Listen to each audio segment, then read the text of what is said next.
Assalamualaikum warahmatullahi wabarakatuh. Mitra-mitra sadayana penak deui sareng Kang Arid dina acara dongeng Sunda. Ieu dongeng teh anu nyanak judul Anak Titipan Siluman. Ayeuna teh sari ka-25. Dina sari ka-24 nyaeta nuju nyarioskeun nyaeta Pak RT Saparakanca anu nuju di posnya dugi kadinya. Mitra-mitra sadayana supados teu nyangkolong tingkana waktos sumangga ieu carios dongeng urang ngawitan bae.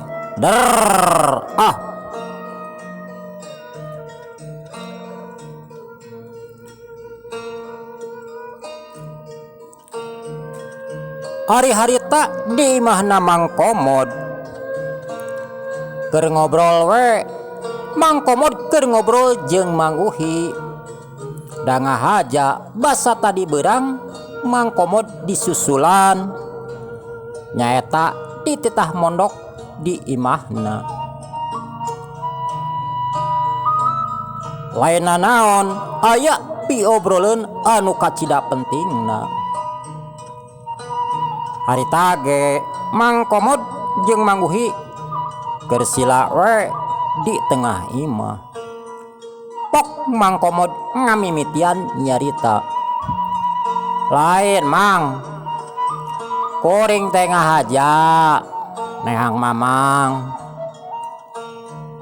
Nyaeta kuring rek minta tulung jeung rek nanyakeun di mana jalma anu luhur ku ilmu jemar ku pangabisa, intina manu sakti gagah mandraguna we lah. Kitu cek Mang Komod. Oh, aya gan. Nanging punten. Maksudna bade naon?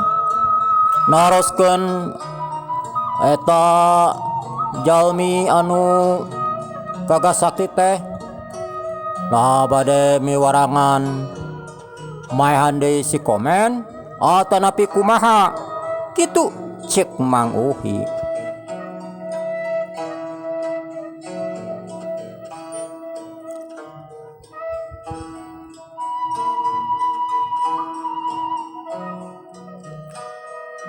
Lain Mang, lain keur maehan si komen.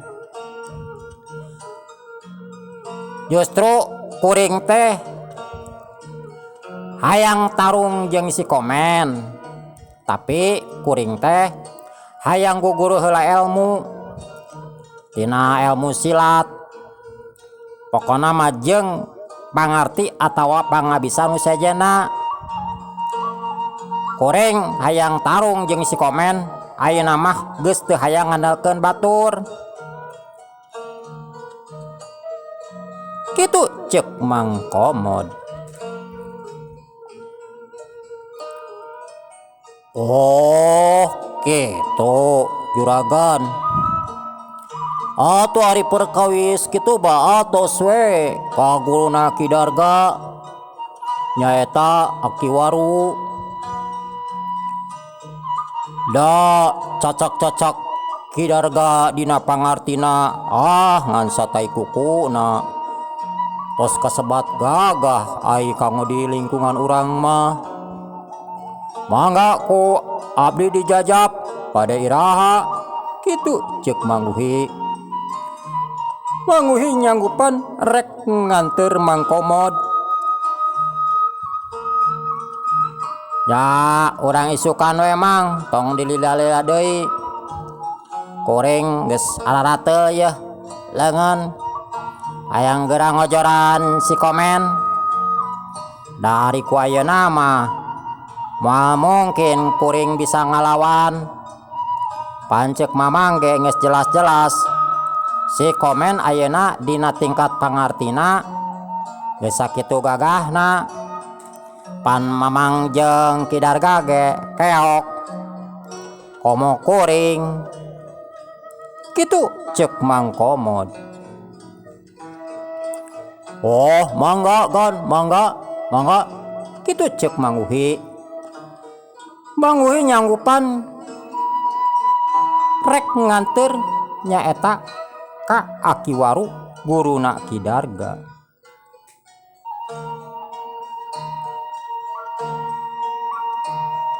Ker kitu teu kanyahoan, teu kajauhan aya sora angin jeung sora anjing nu babaung.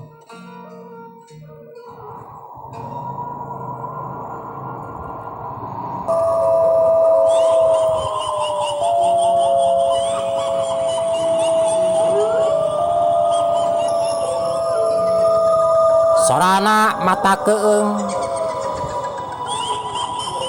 Eta sora anjing anu babaung jeung sora nu cingcir hieu teh beuki lila beuki deukeut. Asa nampok kana ceuli Mang Komod.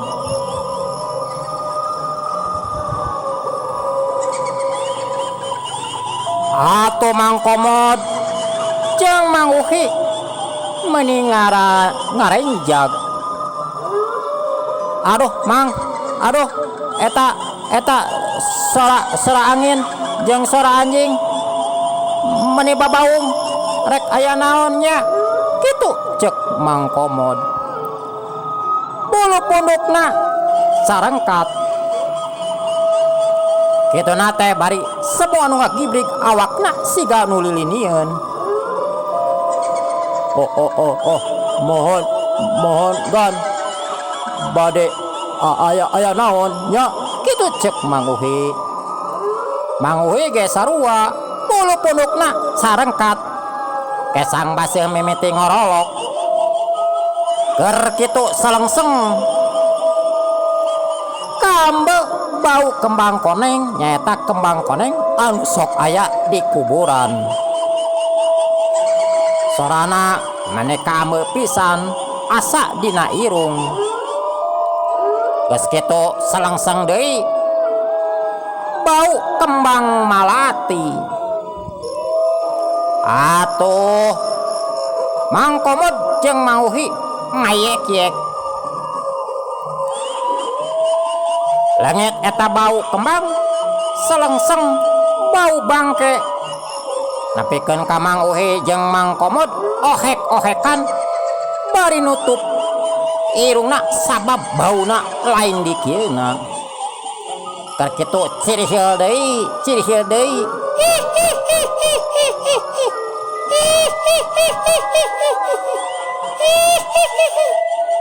Aya nu seuri meni nyirihil. Atuh Mang Uhi jeung Mang Komod murungkut. Sian lain di kieuna.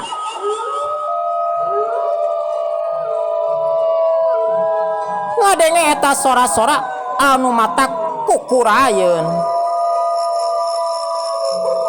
Mang Komod ngayekek kesang beuki ngorolok maseuhan awakna.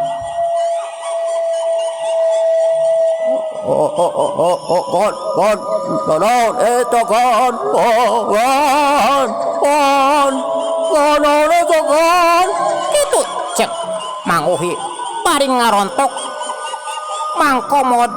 Atau Mang Komod oge sarua nangkep ka Mang Uhi da sieun lain di kieuna. Eta sora-sora anu cingcar rihil teh ngadak-ngadak leungit. An sora angin mah anger we ngagelebug. Keur kitu teh kanyahoan aya haseup ipis di tengah imah. Memete mah leutik. Lila-lila eta haseup teh ngandelan. Keur kitu cikik deui aya anu seuri nyikik meuni jelas kana ceuli.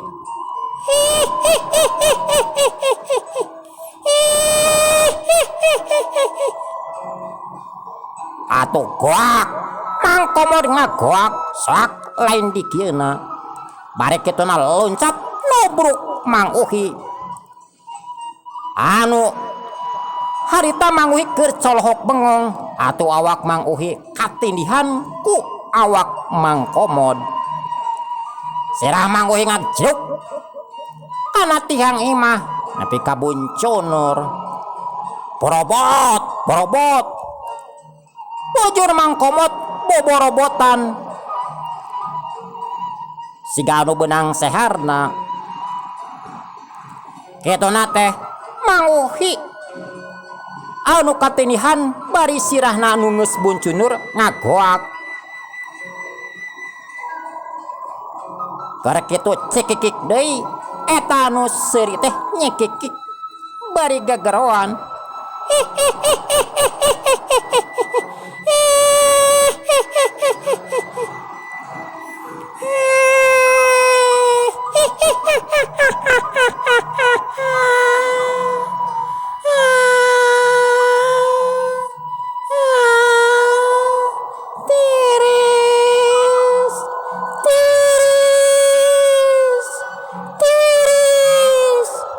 kitu cek eta sora nyebutkeun tiris-tirisan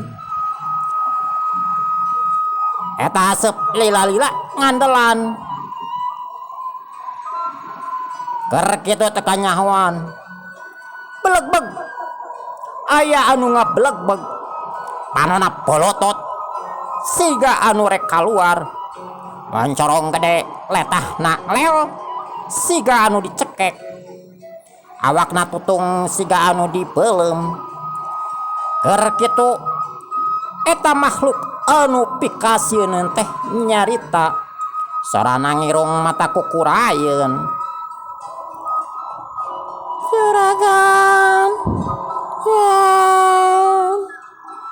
juragan tiris juragan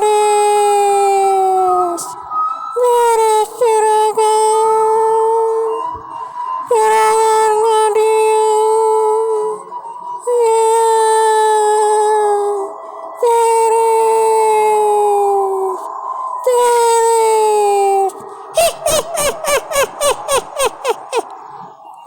kitu cek eta makhluk bari gegeron ka Mang Uhi tiris-tirisan atau Mang Uhi jeung Mang Komod meni calawak korejat duanana hudang kitu deui Mang Uhi anu saterusna muruk kana panto imah maksudna marek kabur kaluar kusabab rusuh ceduk sirah Mang Uhi jeung Mang Komod diadu atuh sirah Mang Komod jeung Mang Uhi diadu satarikna nepikeun ngagabeletruk leng sirah Mang Komod leng-lengan sidieur kituna teh Mang Komod jeung Mang Uhi bari ngajorah roh eta si makhluk nyamperkeun gegag lempangna siga ngagegag siga anu beurateun bari katingali sukuna henteu napak kana papan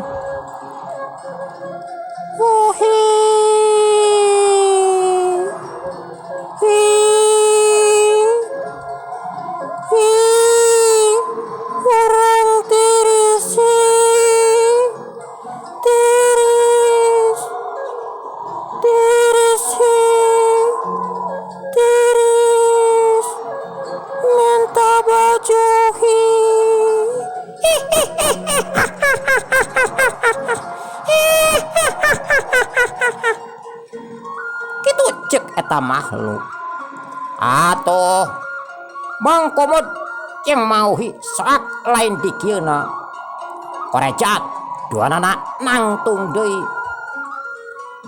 rasaan mah panto teh molongo teh sirikna loncat nubruk panto bogoh atuh panto sesek kaina kuat kacida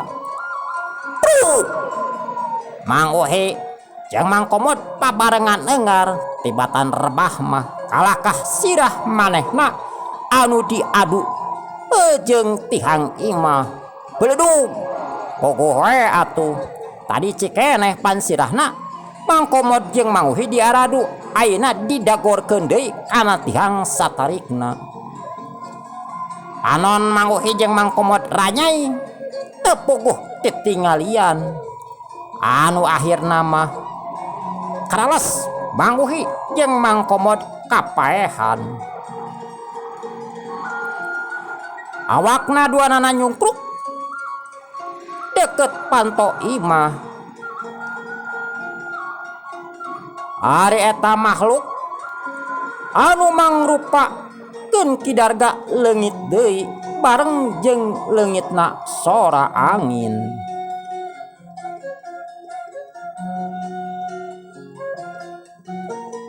Mang Uhi jeung Mang Komod ngajongkeng ngajoplak teu inget di bumi alam. Kolor Mang Uhi basa jibrek kuci ompol kitu deui. Calana Mang Komod jibrek soak lain dikieuna ningali makhluk anu panonna bolotot letah nanglel siga dicekek. Awakna hideng tutung bari panonna boborelakan sukuna ngagantung teu napak kana papan bari nyampeurkeun sanutrik saha nu rek teu soak. Kana jam 11-an beurang Mang Uhi ngulisik kituna teh bari gigisik kana panon sirahna karasa lieur keneh asa eumeur urut diadu jeung sirah Mang Komod jeung urut diadu kana tihang imah.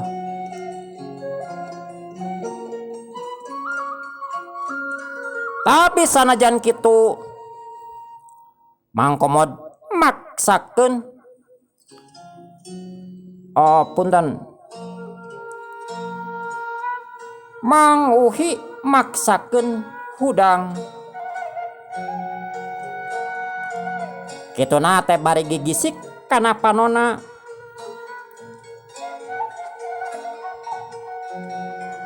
Ret nempo ka Mang Komod harita Mang Komod anu keur ngarengkol atuh gancang Mang Uhi ngaguyah-guyah Mang Komod. Juragan, juragan, juragan, gugah juragan, gugah kitu ceuk Mang Uhi. Mang Komod nyah beunta bari kituna teh bari nyengir. Sirahna lieur lain dikieuna. Aduh Mang, ya sirah, aduh, Mang, aduh, nyeri, kitu cek Mang Komod. Kitu nate Mang Komod bari nyengir, nyabakan sirahna anu menjul segede nog soang. Aduh Mang, ari peuting siga jurigna si Darga. Bener kitu cek Mang Komod bari ngabiri gidig. Asa katempo keneh dina kongkolak panonna basa peuting nempo eta jurig. Rek teh kitu wajar, arek aya kitu ge pantes. Nya atuh Kidarga sanajan jelema kitu. Di ruang sangeunahna bari jeung di ruang teh jajauheun kan di manian teu make padung-padung acan seolah-olah di ruang teh di ruang kerepes pedah we make lombang. Oh mohon kan sigana mah oh bae penasaran banyak lamun geus kieu baur unda-unda gue ka urang kitu cek Mang Komod. Nya Mang, aduh geus naon-naon we masalah teh geus itu geus ieu Kitu cek Mang Komod. Asa putus asa hirupna. Kitu na teh bari ngahuleng. Mikiran anakna geus dibawa ku siluman. Pamajikanana eueuh kabur. Ayeuna geus jol deui hiji makhluk anu pikasieun. Oh, atos we kan urang ka aki waru teh bari sakantonan urang naroskeun kumaha carana ngalawanan curig kidarga kitu cek Mang Uhi. Nya ayo Mang pangisu keneh tapi ke urang kacayeula sok mamang ge mandi heula ame rada jag-jag kitu cek Mang Komod. Atuh anu saterusna Mang Uhi jeung Mang Komod kacarai nyata mandi.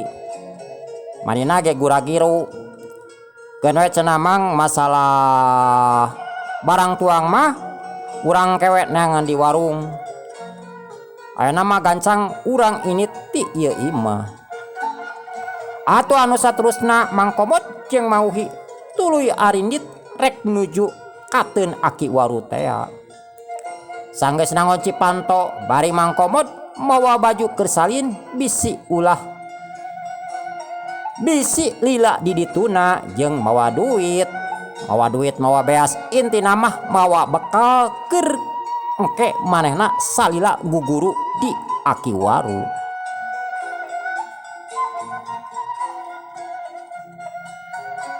Teu kacatur di jalana Mang Komod jeung Mang Uhi kana jam 8-an peuting Mang Komod jeung Mang Uhi geus nepi kateun aki waru. Malahan maharita Mang Komod keur ngobrol jeung aki waru geus nerangkeun maksud jeung tujuanana. Tak kitu ki kuring teh ngahaja ka dieu maksud jeung tujuan mah nomor kahiji mah rek guguru we ilmu. Wayana ki latih kuring. Berek kuring ilmu kadikjayaan, ilmu silat, pokona mah turunkeun sakabeh ilmu anu aya di aki. Sing karunya ka kuring. Yang lamun aki boga pusaka wariskeun ka kuring. Kuring teh perih ku ngaran si Komen anu tadi diterangkeun teh. Kitu cek Mang Komod.